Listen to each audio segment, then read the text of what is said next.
Hello everybody, welcome to Everest Coaching Institute.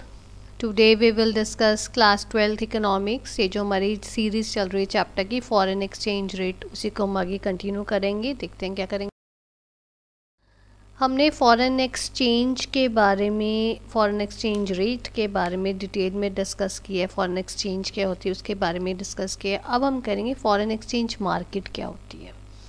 जैसे हमारी vegetable market होती है, फ्रूट मार्केट होती है, हमारी गुड्स की मार्केट होती है, वैसे ही हमारी फॉरेन एक्सचेंज की भी मार्केट होती है। ठीक है, तो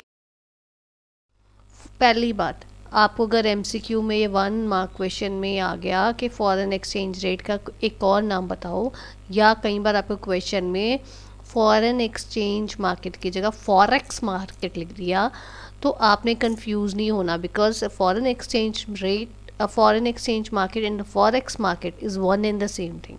ठीक है, foreign exchange rate is also known as the forex market. ठीक है, अब ये फॉरेन एक्सचेंज मार्केट या फॉरेक्स मार्केट होती क्या है?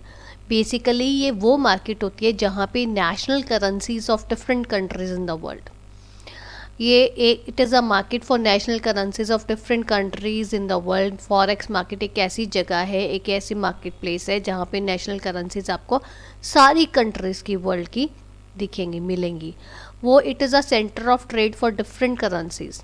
डिफरेंट करेंसीज में आपने ट्रेडिंग करनी है, सेल परचेज करनी है, कुछ करना है, तो आप वो फॉरेक्स मार्केट में जाके आप कर सकते हो। ठीक है, यहाँ पे हर टाइप की करेंसी आपको, हर कंट्री करेंसी आपको मिलेगी।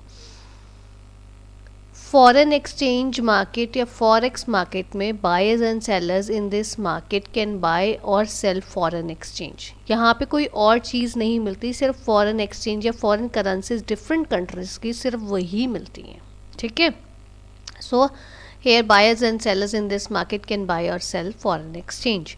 तो ये तो बेसिकली मैंने आपको बताया है फॉरेन एक्सचेंज मार्केट क्या होती है। ये बात आती है कि फॉरेन एक्सचेंज मार्केट तो ठीक है, हो गया है एक जगह, पर उसके कुछ फंक्शंस भी होंगे ना, कुछ फंक्शंस भी वो परफॉर्म करती होगी फॉरेन एक्सचेंज मार्केट। वो कौन कौन से फंक्शन है, ये कई बार आपको क्वेश्चन आ सकता है, एग्जाम में आ जाता है। Functions of foreign exchange market, basically foreign exchange market के 3 फंक्शंस हैं: transfer function, credit function and hedging function.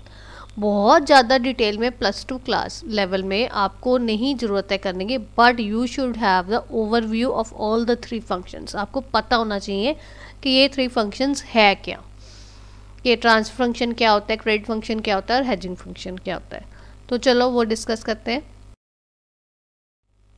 पहली बारी आती है हमारी ट्रांसफ़र फंक्शन की।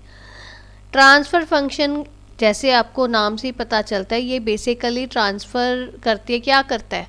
ये करेंसी एक कंट्री की दूसरी कंट्री में ट्रांसफ़र करती है। किस लिए? जो हमने पेमेंट करनी है उस लिए। Transfer function transfer of currency from one country to another for the settlement of payment. जो आपकी पेमेंट की सेटलमेंट करनी है उसके लिए ये ट्रांसफ़र फंक्शन ये काम करता है, ट्रांसफ़र करता है करेंसी को।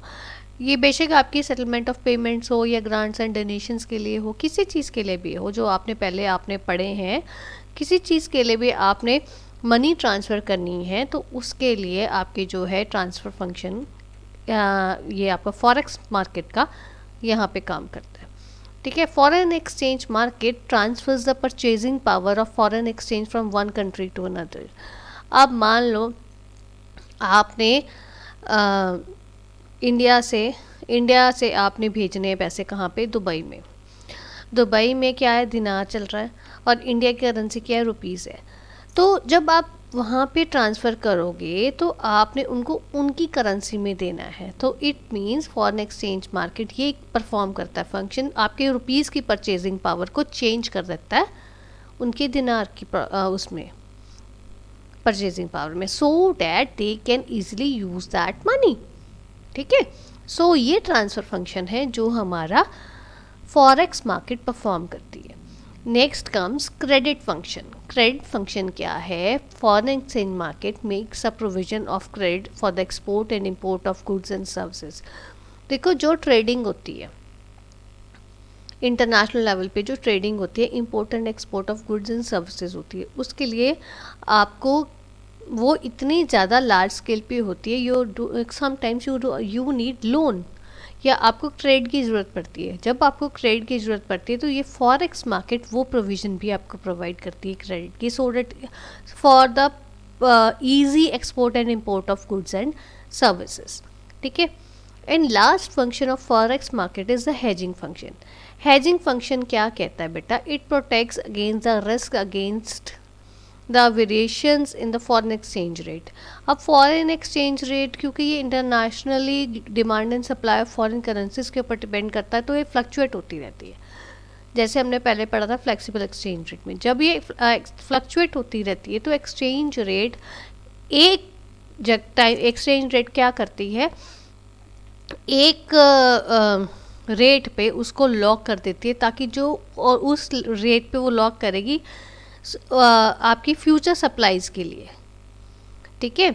जो आपने फ्यूचर सप्लाई जो आपने डील की हुई है वो डील उस रेट पे वो लॉक कर देगी। हैजिंग फंक्शन ये परफॉर्म करता है। ठीक है। सो ये बेसिकली आपके 3 फंक्शंस हैं फॉरेन एक्सचेंज मार्केट के या फॉरेक्स मार्केट के, जो आपको ओवरव्यू आपको ज़रूर पता होना चाहिए। ठीक है बेटा। This is all about today's video. If you find any difficulty, you are most welcome to give your feedback in the comment box. Thanks for watching.